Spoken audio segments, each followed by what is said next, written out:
Thanks to his record 6 MVP awards, 6 championships, and his status as the NBA's all-time leading scorer, Kareem Abdul-Jabbar's standing as one of the greatest basketball players ever to grace the hardwood is unquestionable.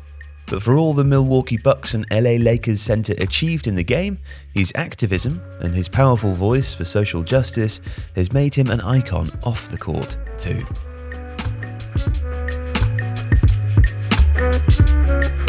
Abdul-Jabbar was just 17 when he decided to commit himself to a life of activism. The youngster, then still known as Lew Alcindor, was already well known as an elite basketball prospect. He stood over 7 foot and, as a high school athlete at Power Memorial Academy in New York, inspired a 71-game winning streak. He spent the summer of 1964 with the Harlem Youth Project, a city-funded program to develop promising young African Americans as leaders. There, he acted as a student journalist. He was introduced to the writings of activists such as W.E.B. Du Bois and Marcus Garvey, and was given the opportunity to attend a press conference held by Dr. Martin Luther King. From that day on, I understood what I had to do with my life, Abdul-Jabbar recounted in his book On the Shoulder of Giants. I knew it had to be something that would affect the African American community in a positive way.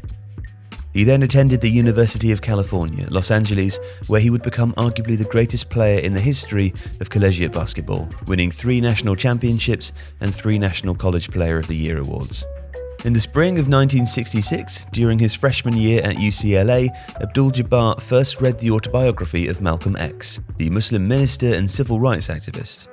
Afterward, Abdul-Jabbar later said that his life was changed forever.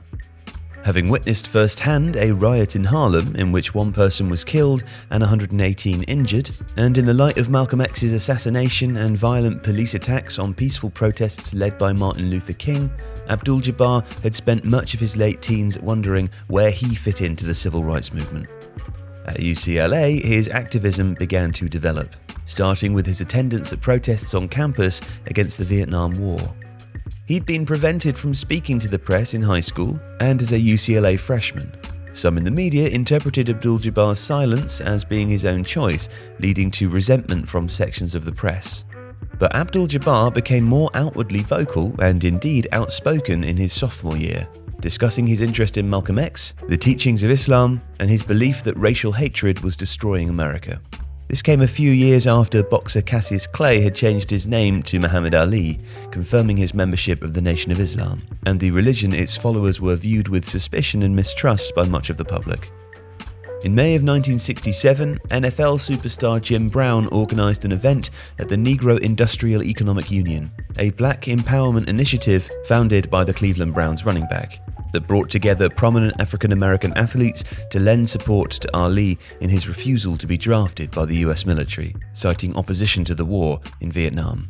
Bill Russell of the Boston Celtics was there, along with several NFL stars, and a 20-year-old Kareem Abdul-Jabbar. I was the youngest and least experienced member of what came to be called the Cleveland Summit, he later wrote in a column for Slam magazine. Witnessing Ali's unwavering integrity was a turning point for me. Also in 1967, it emerged that Abdul-Jabbar had met with San Jose State track stars Tommy Smith and Lee Evans to discuss declining selection for the 1968 US Olympic team.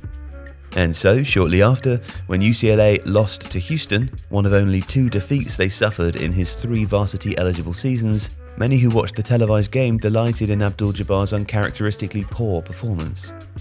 His subpar display had largely been the result of an eye injury suffered in the game that would influence his future wearing of protective goggles. UCLA won the rematch by 32 points.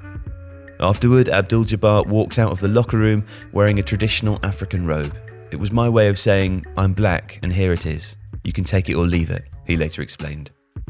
Abdul-Jabbar went ahead with his decision to boycott the '68 Olympics, refusing to try out for the US basketball squad in protest of the injustice that black Americans faced. He explained that he was trying to point out to the world the futility of winning the gold medal for his country and then coming back to live under oppression. It was also the summer of 1968 that he converted to Islam, having long felt alienated from the Catholicism of his upbringing. He adopted the name Kareem Abdul-Jabbar, meaning Noble One, Servant of the Almighty, although he didn't use it publicly until 1971 when he was starring in the NBA with the Milwaukee Bucks. Throughout his professional career with the Bucks and then the Lakers, Abdul-Jabbar was portrayed as sullen and uncooperative.